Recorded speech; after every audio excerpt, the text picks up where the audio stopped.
Hi everyone, this is Elizabeth from Organized Chaos, and today I'm back answering some more of your music teaching questions. If you're interested in a full written answer to this question from today's video, you can head over to my blog, caldwellorganizedchaos.com, search for my post Q&A teacher edition. This is actually part 2, and you can see the answer along with links to all the resources that I'm mentioning today, along with 4 other music teaching related questions in that same blog post. So be sure to head over there after you watch this video.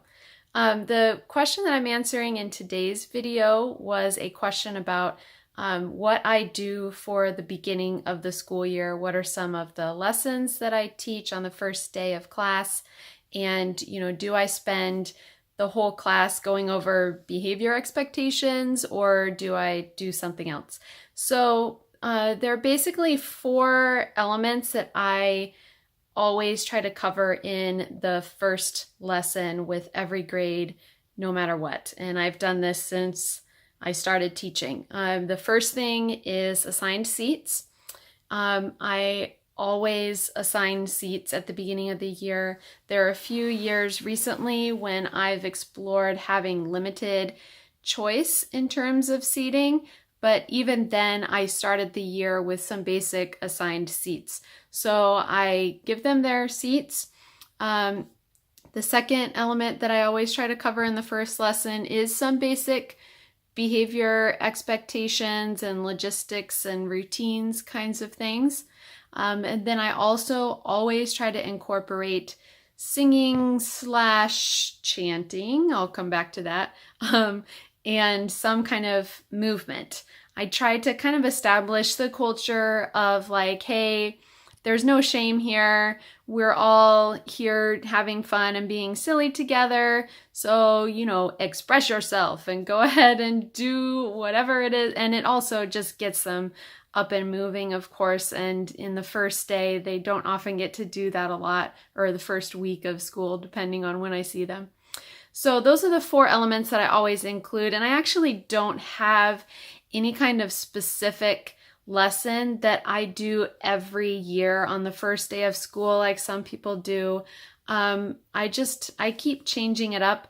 I also just find it a lot easier for myself to just kind of ease myself back into my teaching brain to use just 1 or 2 lesson plans for all of my classes and grade levels. It's just my brain is on overload coming back from summer vacation every year, and to try to remember 8 different lessons for 8 different classes is next to impossible for me at the beginning of the year. And I really want to focus on getting to know the kids and all of that kind of stuff. So I usually just choose 1 or 2 and teach it to everyone, which means I don't really want to repeat it again the following year. But I do have a couple that I've done in the past few years that have worked really well that I mention and link to in my blog post.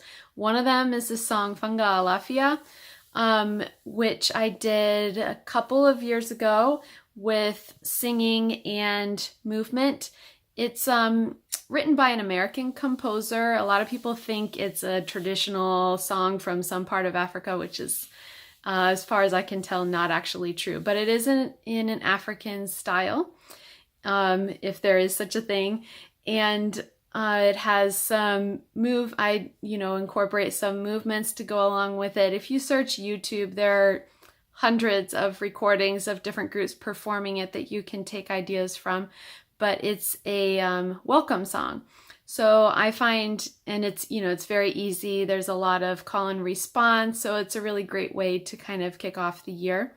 That's one idea that I've used. And the second one that I mentioned is a rap that I've done. This is probably the one that I've used the most in my, 11 or so years of teaching now.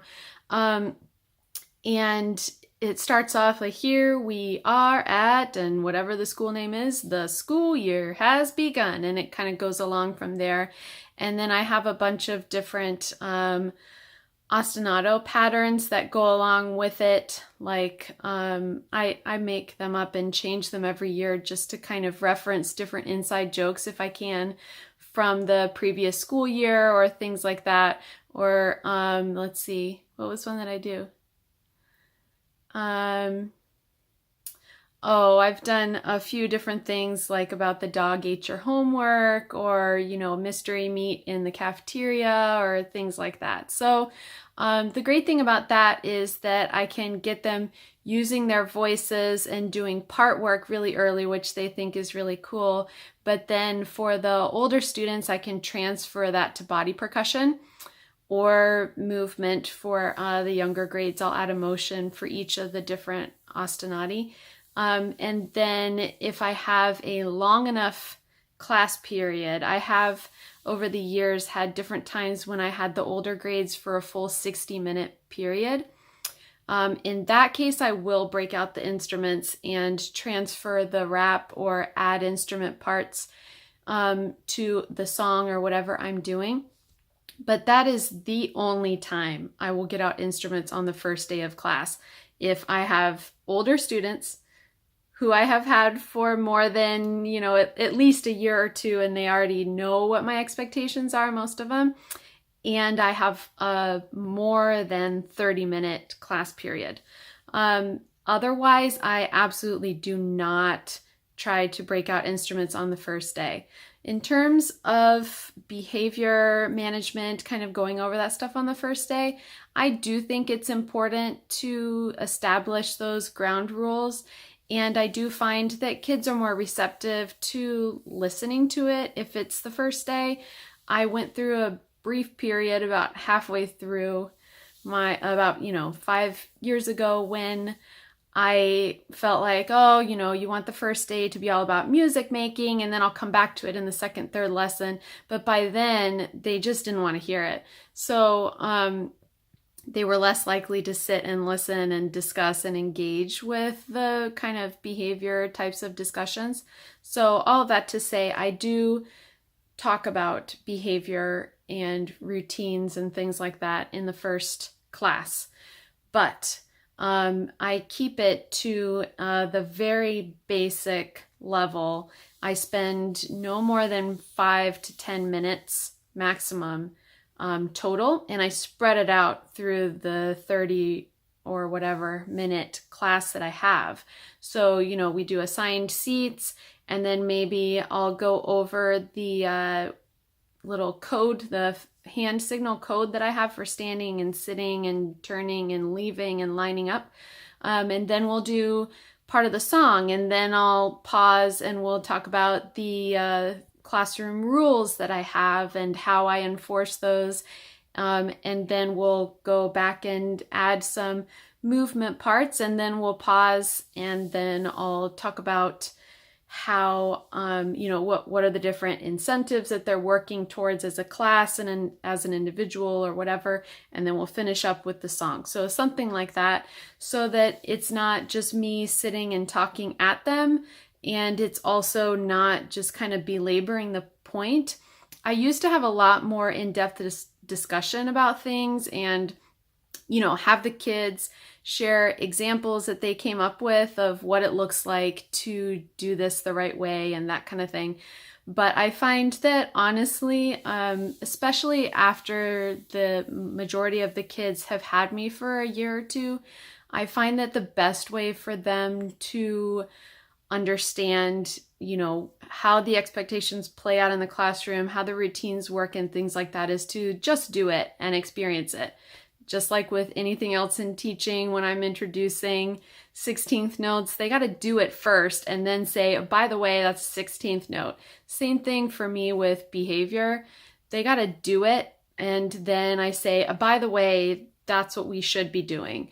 Or obviously, by the way, that's not what we should be doing, and here's why. So that's a little bit about how I start off my year at the beginning of the year. I hope you find this video helpful and interesting. If you did, be sure to head over to my blog post on CaldwellOrganizedChaos.com, search for Q&A Teacher Edition Part 2. You'll find the links to my other blog posts on behavior management and some links to the different lesson activities that I've mentioned. And be sure to subscribe to my newsletter because I send out the full lesson plans and materials for the beginning of the school year wrap and other things throughout the year through my newsletter each year. And it's an exclusive free download you can get that way. Plus, I talk about a lot of other tips and resources that are relevant to where we are in the school year. So I'd love to connect with you that way. Thanks so much for watching this video, and I'll see you next time. Bye.